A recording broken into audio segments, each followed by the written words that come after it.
Hey guys, Dr. Brett Berner, Foundation Chiropractic. How to use the lumbar corrector. So let's say your spine is curving a little bit too much. It's hyperlordotic, which is a bad thing. It can cause a lot of lower back pain, pull your hamstrings, and cause other types of dysfunction. So I'm going to show you where to place this. You're going to place this device not in your lower back. Your lower back already has too much of a curvature. We want to place it not on the tailbone, that's too low, but on your actual sacrum, on your hips. So not the low back, not your tailbone, on the sacrum. So I'm gonna have Katie raise her glutes in the air to do a glute bridge, and we put this right there. She's gonna lower her hips down. Now Katie, this should feel comfortable. When you use this device, it should feel comfortable when you're on it.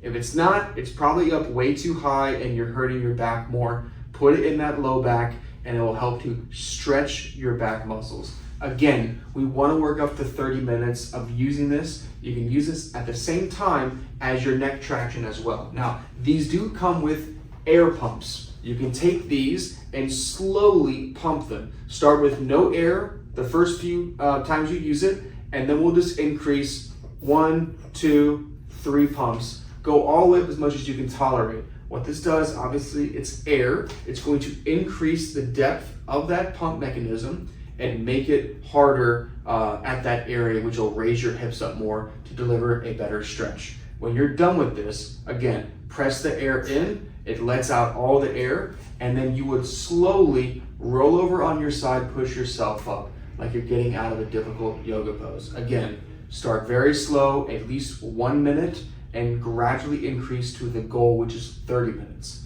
Dr. Brett Berner, Foundation Chiropractic, how to use the lumbar corrector.